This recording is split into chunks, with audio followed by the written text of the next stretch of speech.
In today's digital letter from a therapist, we are going to talk about triangles. And no, we are not going to do any kind of geometry. We're going to talk about relationship triangles and how they show up in all of our relationships. My name is Dr. Emily Stone. I'm a licensed marriage and family therapist and a professor. This is not therapy, but this is information I share in therapy. So, dear listener, let's begin. The way I teach triangles is using the same story I have been using for 20 years. And it's a story about Mary. So Mary is a student. She is in high school. Let's say she's a junior. And, junior year is intense. Mary has this final project due, and it is a huge chunk of her final grade. It's been really overwhelming, really stressful, and she's put it off until finally it is the night before it's due, and she hasn't done anything on it. So obviously she is stressed. She is crying. All of that makes sense. It's a stressful time for her. And she does something that is completely appropriate. She goes to talk to her mom. It could be her dad. I'm going to go with mom right now because I'm a mom. She comes and she's sharing about how hard it all is and how upset she is. And her mom, obviously, she doesn't enjoy hearing that her daughter is upset and sad. That's hard for any parent. Well, at that point, Mary's mom has three options for how to respond. Get in your mind this triangle. So we have Mary, and then on this corner is her mom. So Mary has gone to her mom. That's great. It's healthy. She goes to her mom for support. And her mom is really overwhelmed. If you've ever been in the presence of a teenage girl or boy who is upset, it can be really overwhelming. Mary's mom is like, "Oh, I've got this. Don't worry. I'm going to email your teacher. I'm going to tell her that you're not feeling well, and clearly you're not right now after you've cried so much. And I'm going to ask her to give you some more time." There's the triangle.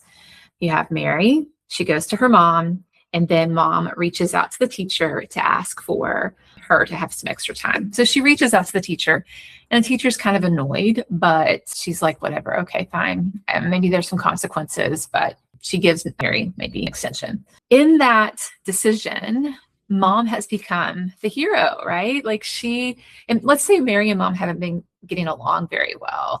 Well, Mary's mom can now be the person who has saved the day, and she's made it better. She's removed the tension. In a triangle, there is tension between 2 points.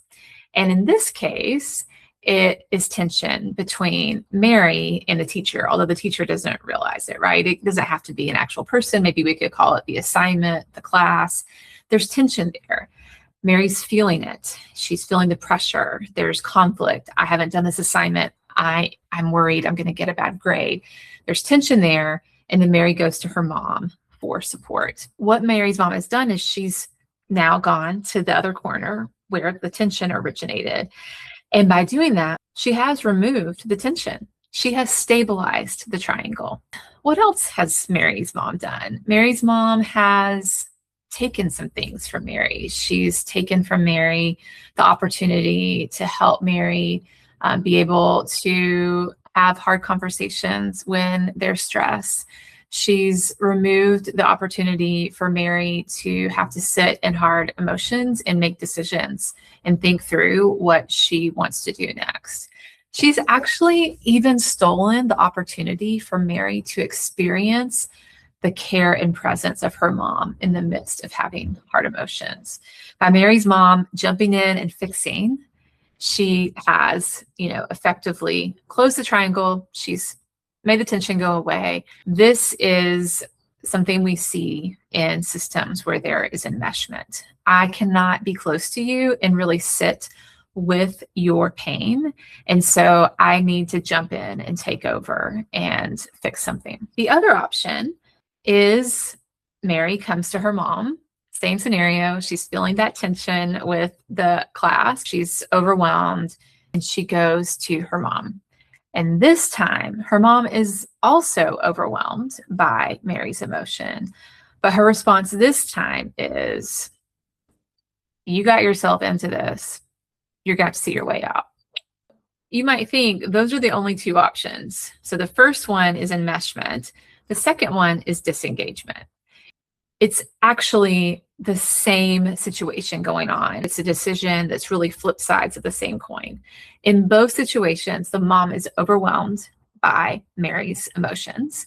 And so in the first one, she enmeshes, jumps in and fixes it. In the second one, she's overwhelmed, so she disengages. And you might be thinking, I mean, those are the only options, right? Well, I'm going to tell you a third option. So imagine the triangle again. So Mary is having this tension with the teacher, and she does, again, what's healthy. She goes to her mom.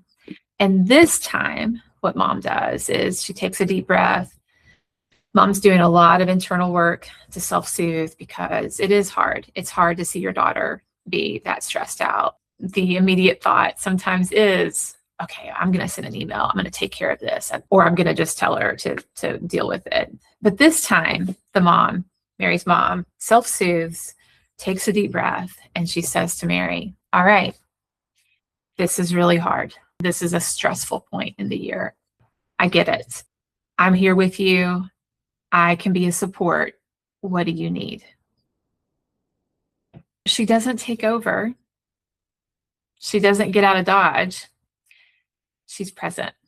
She's going to be with Mary in the midst of those emotions. She might say, if you want to stay up all night and work on this, I'll make the coffee. I'll make some snacks. If you want to talk with your teacher and ask for an extension, I'll help you think through that. If there's any other options, I can help you talk through that and think through it, help you decide what you want to do. So the mom is offering guidance and support, but she's not taking over. She's doing actually what's harder. She's staying present in the midst of hard emotions. She's offering support, but she doesn't take over and she doesn't leave. She stays present. Now, does that mean her mom is going to stay up all night and be with her? Does that mean her mom has to tolerate her daughter being mean to her? No. You can have boundaries in that space. You can say, whoa, okay, I get it. You're really stressed. I want to be with you and help you think through what you want to do here. I need to just take a breath. Let me get you some water, because where the conversation is right now doesn't feel very helpful, and it doesn't feel very good to me because I want to be with you and I feel like you're kind of coming at me with this.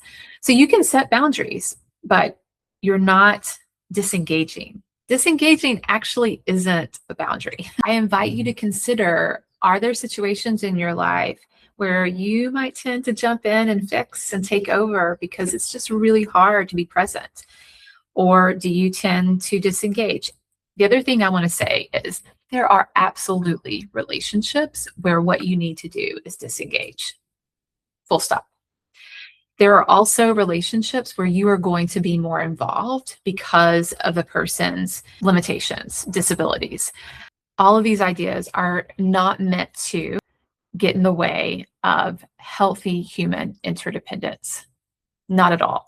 These ideas are meant to actually create more healthy interdependence. This has been another letter from a therapist. Read or listen more at my Substack, dremilystones.substack.com. If this letter spoke to you, I would love to hear your thoughts in the comments below. I read every one. And I hope you will consider following if you think that I might share something that would be helpful for you or someone else. Until next time, may your mind be steady and your heart be open.